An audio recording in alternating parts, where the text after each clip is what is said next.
What makes a name echo through eternity? It isn't just power, it's the impact of one's legacy. History is full of kings, queens, emperors, and Caesars, but only a few truly bent history to their will, for better or worse. They didn't just rule the world, they remade it.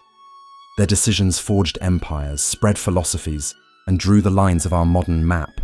Today, we'll uncover the legacies of 8 monarchs who, through ambition, faith, wealth, and revolution, changed the world forever. In just over a decade, the young king of Macedonia, Alexander the Great, achieved what seemed impossible. Leading a relentless army, he never lost a single battle. But his true genius lay not only in military tactics, but in his vision. He didn't just want to conquer the world, he wanted to fuse it. Each city he defeated became the seed of a new one, with more than 20 cities named Alexandria scattered across his vast domain. The most famous, in Egypt, became the greatest center of knowledge in the ancient world. Alexander encouraged cultural fusion, urging his soldiers to marry Persian women and adopting local customs himself. This process birthed the Hellenistic era, a never-before-seen blend of Greek, Persian, Egyptian, and Indian cultures that influenced art, philosophy, and science for centuries. At 32, his empire fractured with his premature death, but his greatest conquest was immortal, the idea of a connected world. Imagine a world plunged into a century of civil war.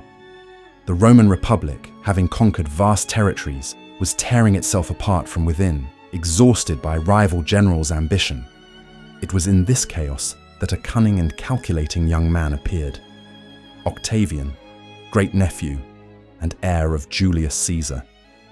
After avenging Caesar's death and defeating all his rivals, including Mark Antony and Cleopatra, he stood as Rome's absolute master. But he was smarter than his predecessors.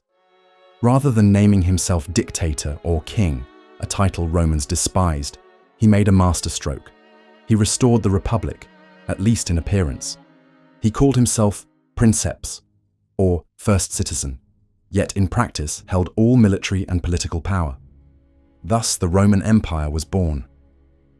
Under his new name, Augustus, he inaugurated the Pax Romana. 2 centuries of unprecedented peace and prosperity. He reformed the army, created an efficient bureaucracy, built roads, aqueducts, and temples, and famously boasted he found Rome a city of brick and left it of marble. Augustus changed the world by ending chaos and creating a political system, the empire, that would define Western civilization for over 1,000 years. Our next monarch changed the world not by war, but by renouncing it. Meet Ashoka the Great of the Maurya Empire in India. At first, he was known as Ashoka the Cruel. He was a ruthless tyrant who expanded his empire with terrifying brutality. The turning point came with the conquest of Kalinga. Horrified by the carnage of his own victory, which claimed over 100,000 lives, Ashoka underwent a profound spiritual transformation.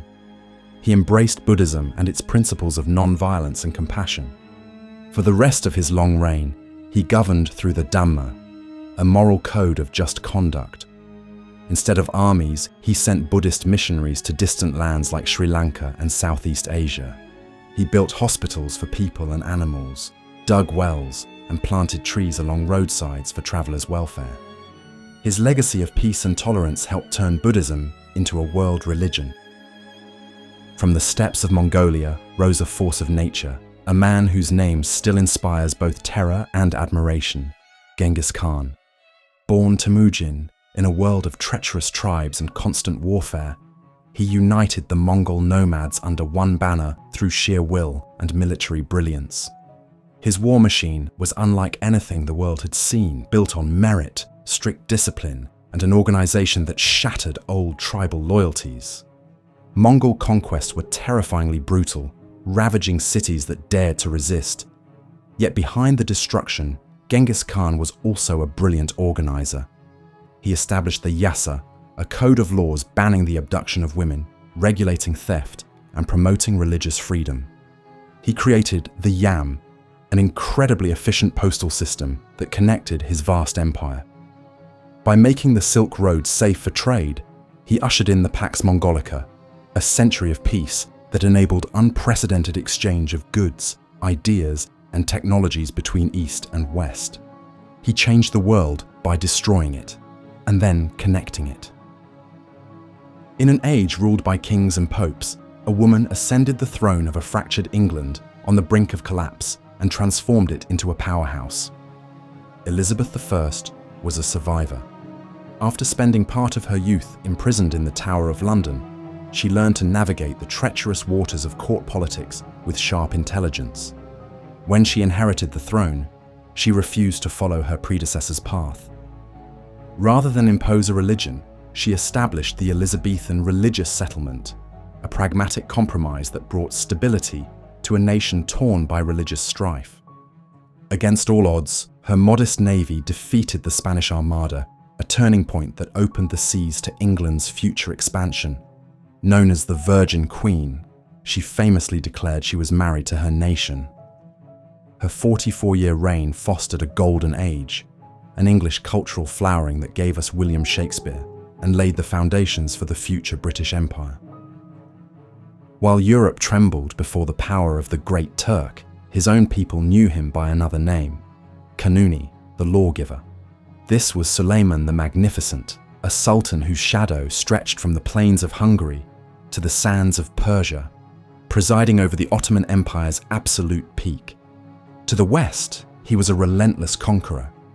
His elite Janissary armies marched into Europe's heart, taking strongholds like Belgrade and Rhodes, and crushing the Kingdom of Hungary.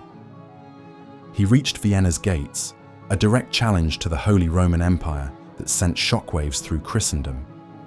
At sea, his fleets dominated the Mediterranean, turning it into an Ottoman lake and fighting epic battles against European naval powers.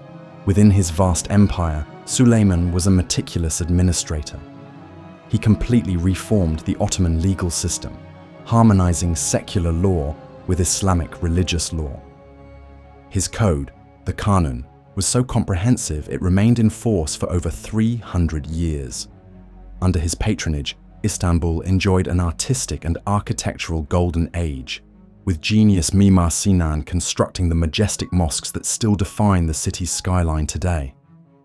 Suleiman changed the world by transforming the Ottoman Empire into not only a feared military superpower, but also one of the planet's most organized and culturally vibrant civilizations.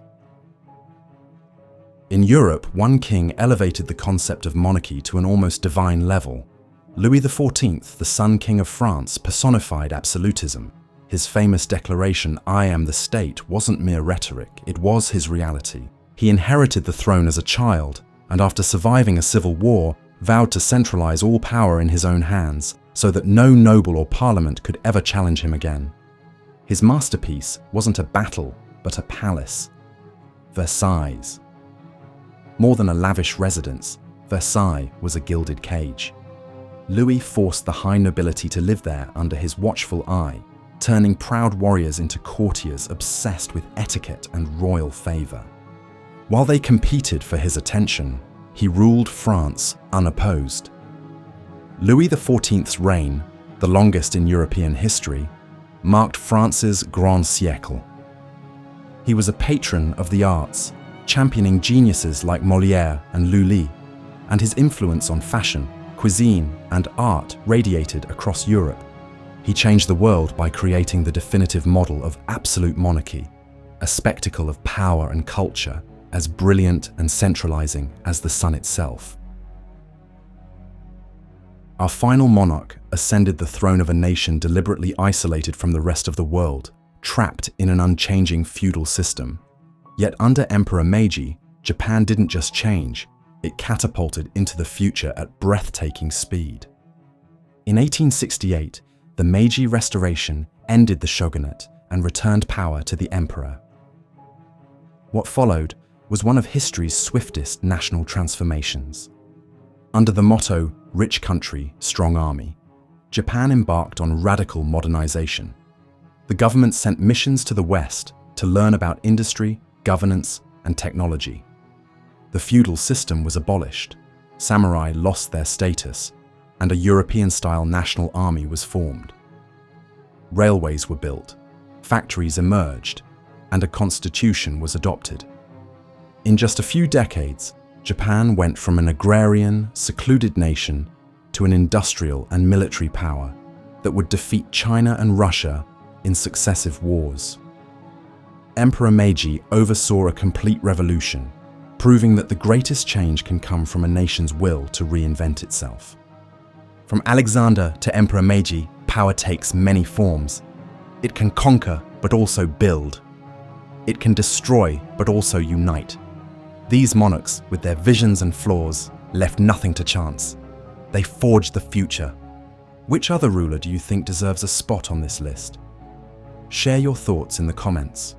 If you enjoyed this dive into history, don't forget to like, subscribe, and hit the bell for more epic journeys through our past. See you in the next video.